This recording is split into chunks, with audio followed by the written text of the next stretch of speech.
Hello guys, welcome to Apoorva's kitchen. ಇವತ್ತು ನಾನು ಗೋಧಿ ಹಿಟ್ಟನ್ನ ಉಪಯೋಗಿಸ್ಕೊಂಡು ಸಮೋಸ ಮಾಡೋದು ಹೇಳ್ಕೊಡ್ತೀನಿ. ಮೈದಾ ಹಿಟ್ಟಲ್ಲಿ ಎಷ್ಟು ಕ್ರಿಸ್ಪಿಯಾಗಿ ಬರುತ್ತೋ ಅಷ್ಟೇ ಕ್ರಿಸ್ಪಿಯಾಗಿ ಅಷ್ಟೇ ಟೇಸ್ಟಿಯಾಗಿ ಬರುತ್ತೆ. ಸೊ ಈ ರೆಸಿಪಿ ಹೇಗೆ ಮಾಡೋದು ನೋಡೋಣ.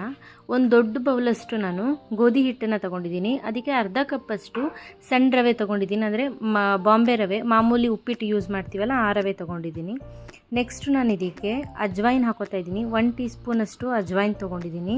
ರುಚಿಗೆ ನೋಡಿಬಿಟ್ಟು ಸ್ವಲ್ಪ ಉಪ್ಪು ಹಾಕ್ಕೊಂಡು ಇದಿಷ್ಟನ್ನು ಫಸ್ಟು ಮಿಕ್ಸ್ ಮಾಡ್ಕೊಳ್ಳಿ. ಉಪ್ಪು ಮಸಾಲೆನಲ್ಲೂ ಹಾಕ್ತೀವಿ, ಸೊ ಇಲ್ಲಿ ಸ್ವಲ್ಪ ನೋಡಿ ಹಾಕ್ಕೊಳ್ಳಿ.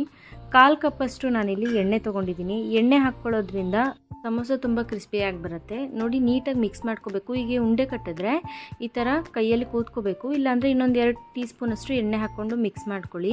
ಇದನ್ನು ನಾವು ಚಪಾತಿ ಹಿಟ್ಟಿನಕ್ಕಿಂತ ಸ್ವಲ್ಪ ತೆಳ್ಳಗೆ ಕಲಿಸ್ಕೋಬೇಕು. ಯಾಕಂದರೆ ನಾವು ರವೆ ಹಾಕಿರ್ತೀವಲ್ಲ, ರವೆ ಸ್ವಲ್ಪ ಹೊತ್ತು ಎತ್ತಿಟ್ರೆ ಮತ್ತೆ ಗಟ್ಟಿಯಾಗಿಬಿಡತ್ತೆ. ಸೊ ಮೊದಲೇ ಸ್ವಲ್ಪ ತೆಳ್ಳಗೆ ಕಲಸಿಟ್ಕೊಳ್ಳಿ, ಆವಾಗ ಕರೆಕ್ಟಾಗಿರೋ ಹದ ಬರುತ್ತೆ. ನೋಡಿ, ಇಷ್ಟು ತೆಳ್ಳಗೆ ನಾನು ಕಲಸಿಟ್ಕೊಂಡಿದ್ದೀನಿ.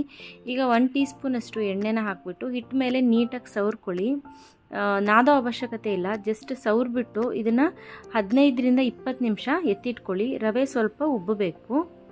ಈಗ ಒಂದು ಬಾಣಲೆಗೆ 1.5 ಟೇಬಲ್ ಸ್ಪೂನಷ್ಟು ಎಣ್ಣೆ ಹಾಕ್ಕೊಂಡಿದ್ದೀನಿ. ಎಣ್ಣೆ ಕಾದ್ಮೇಲೆ 2 ಟೀ ಸ್ಪೂನಷ್ಟು ಜೀರಿಗೆ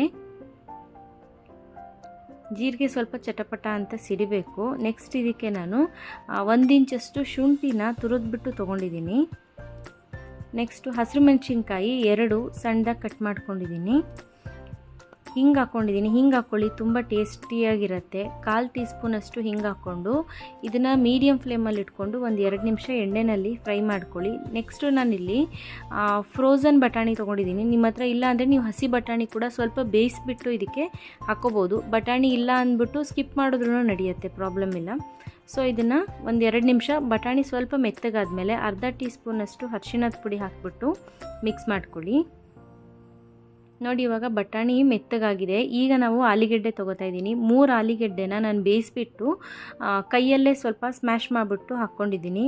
ನೆಕ್ಸ್ಟ್ ಇದಕ್ಕೆ ಮಸಾಲೆ ಹಾಕ್ಕೊಳ್ಳೋಣ. ಇವಾಗ ಅರ್ಧ ಟೀ ಸ್ಪೂನಷ್ಟು ಖಾರದ ಪುಡಿ, ಹಸಿರು ಮೆಣಸಿನ್ಕಾಯಿ ಹಾಕಿರ್ತೀವಿ, ಸೊ ಖಾರದ ಪುಡಿ ಸ್ವಲ್ಪ ಹಾಕ್ಕೊಳ್ಳಿ. ಅರ್ಧ ಟೀ ಸ್ಪೂನಷ್ಟು ಕೊತ್ತಂಬರಿ ಪುಡಿ, ಅರ್ಧ ಟೀ ಸ್ಪೂನಷ್ಟು ಜೀರಿಗೆ ಪುಡಿ, ಅರ್ಧ ಟೀ ಸ್ಪೂನಷ್ಟು ಗರಂ ಮಸಾಲ ಪುಡಿ, ಅರ್ಧ ಟೀ ಸ್ಪೂನಷ್ಟು ಡ್ರೈ ಮ್ಯಾಂಗೋ ಪೌಡರ್ ತೊಗೊಂಡಿದ್ದೀನಿ. ಮತ್ತು ರುಚಿಗೆ ನೋಡಿಬಿಟ್ಟು ಉಪ್ಪು. ನಿಮ್ಮ ಹತ್ರ ಡ್ರೈ ಮ್ಯಾಂಗೋ ಪೌಡರ್ ಇಲ್ಲ ಅಂತ ಅಂದರೆ ನಾನು ಹೇಳ್ತೀನಿ ಲಾಸ್ಟಲ್ಲಿ, ಆವಾಗ 1 ಟೀ ಸ್ಪೂನಷ್ಟು ನಿಂಬೆಹಣ್ಣಿನ ರಸ ಹಾಕ್ಕೊಂಡ್ರೂ ನಡೆಯುತ್ತೆ. ಇದಿಷ್ಟನ್ನು ಇವಾಗ ಮೊದಲು ಚೆನ್ನಾಗಿ ಮಿಕ್ಸ್ ಮಾಡ್ಕೊಳ್ಳಿ. ಈ ಥರ ಮಿಕ್ಸ್ ಆದಮೇಲೆ ಕೊತ್ತಂಬರಿ ಸೊಪ್ಪು ಹಾಕ್ಕೊಂಡು ಮಿಕ್ಸ್ ಮಾಡ್ಕೊಳ್ಳಿ. ನೀವು ಡ್ರೈ ಮ್ಯಾಂಗೋ ಪೌಡರ್ ಹಾಕಿಲ್ಲ ಅಂದರೆ ಈ ಟೈಮಲ್ಲಿ ನಿಂಬೆಹಣ್ಣಿನ ರಸ ಹಾಕ್ಕೊಳ್ಳಿ. ಗ್ಯಾಸ್ ಫ್ಲೇಮ್ನ ಆಫ್ ಆದಮೇಲೆ ನಿಂಬೆಹಣ್ಣಿನ ರಸ ಹಾಕ್ಕೊಳ್ಳಿ. ಇದು ಹಿಟ್ಟು ಕೂಡ 15 ನಿಮಿಷ ಆಗಿದೆ. ನೋಡಿ, ಕರೆಕ್ಟಾಗಿ ಚಪಾತಿ ಹಿಟ್ಟಿನ ಅದಕ್ಕೆ ಬಂದಿದೆ. ಇದರಲ್ಲಿ ನಾನಿವಾಗ ನನಗೆ ಬೇಕಾಗಿರೋ ಸೈಜಲ್ಲಿ ಕಟ್ ಮಾಡ್ಕೋತಾ ಇದ್ದೀನಿ. ನೀವು ದೊಡ್ಡಗಾದರೂ ಮಾಡ್ಕೋಬೋದು, ಸಣ್ಣಗಿರೋ ಸೈಜ್ ಆದರೂ ಮಾಡ್ಕೋಬೋದು. ಇದನ್ನು ಇವಾಗ ನಾವು ಪೂರಿ ಅಗಲಕ್ಕೆ ಲಟ್ಟಿಸ್ಕೊಳ್ಳೋಣ. ಈ ಥರ ಲಟ್ಟಿಸ್ಕೊಂಡು ಫೋರ್ಕ್ ತೊಗೊಂಡು ಈ ಥರ ಪ್ರಿಕ್ ಮಾಡ್ಕೋಬೇಕು. ಇಲ್ಲ ಅಂತ ಅಂದರೆ ಗೋಧಿ ಹಿಟ್ಟು ಹಾಕಿರೋದಲ್ಲ, ಪೂರಿ ಉಬ್ಬಿದಂಗೆ ಉಬ್ಬಿಡುತ್ತೆ. ಕರೆಕ್ಟಾಗಿ ಮಧ್ಯಕ್ಕೆ ನೋಡಿ ಈ ಥರ ಕಟ್ ಮಾಡ್ಕೊಳ್ಳಿ. ಈ ಭಾಗನ ನೀವು ಮೇಲಿಟ್ಕೋಬೇಕು. ಹೀಗೆ ಮಡ್ಚ್ಕೊಂಡು ಕೋನ್ ಶೇಪಲ್ಲಿ ನೀರನ್ನು ಹಚ್ಕೊಳ್ಳಿ. ಇನ್ನೊಂದು ಕಡೆ ಸೈಡನ್ನ ತಂದುಬಿಟ್ಟು ಅಲ್ಲಿಗೆ ನೀರು ಹಾಕಿ ಅಂಟಿಸೋದ್ರಿಂದ ಎಣ್ಣೆ ಒಳಗೆ ಹಾಕಿದಾಗ ಇದು ಓಪನ್ ಆಗೋದಿಲ್ಲ. ಇವಾಗ ನಾವು ರೆಡಿ ಮಾಡ್ಕೊಂಡಿದ್ವಲ್ಲ ಆ ಮಿಕ್ಸ್ಚರ್ನ ಇದರೊಳಗಡೆ ಎಷ್ಟು ತುಂಬುತ್ತೆ ಅಷ್ಟನ್ನು ಹಾಕ್ಬಿಟ್ಟು ಸೈಡಲ್ಲೂ ನೀರು ಹಚ್ಚಿಬಿಟ್ಟು ಇದನ್ನು ಅಂಟಿಸ್ಕೊಳ್ಳಿ. ನೀರು ಹಚ್ಚದೆ ನೀವು ಹಾಗೆ ಎಣ್ಣೆನಲ್ಲಿ ಹಾಕ್ಬಿಟ್ರೆ ಒಳಗಡೆ ಹೋದಾಗ ಓಪನ್ ಆಗಿಬಿಡತ್ತೆ. ನೋಡಿ, ನಾನು ಇನ್ನೊಂದು ಮಾಡಿ ತೋರಿಸ್ತೀನಿ ನಿಮಗೆ. ಸ್ಟಫಿಂಗ್ ಎಷ್ಟು ಬೇಕೋ ಅಷ್ಟೇ ಹಾಕ್ಕೊಳ್ಳಿ, ಓವರಾಗೇನು ಹಾಕೋಕ್ಕೆ ಹೋಗ್ಬೇಡಿ. ಈ ಥರ ನೋಡಿ, ಈ ಥರ ಪ್ರೆಸ್ ಮಾಡಿಬಿಟ್ಟು ಹಿಂಗೆ ಕೆಳಗಿಟ್ರೆ ಎಷ್ಟು ಚೆನ್ನಾಗಿ ಸಮೋಸ ಶೇಪ್ ಬರುತ್ತೆ.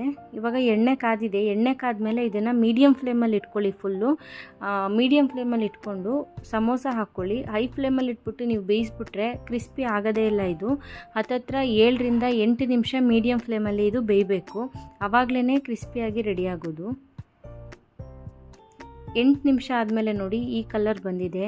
ಸೇಮ್ ನಿಮಗೆ ಮೈದಾ ಹಿಟ್ಟಲ್ಲಿ ಯಾವ ಟೆಕ್ಸ್ಚರ್ ಬಂದಿರುತ್ತೋ ಅದೇ ಥರ ಬಂದಿರುತ್ತೆ. ಬಟ್ ಮೀಡಿಯಮ್ ಫ್ಲೇಮಲ್ಲಿ ಇಟ್ಕೊಂಡೇ ನೀವು ಇದನ್ನು ಫ್ರೈ ಮಾಡ್ಕೋಬೇಕು.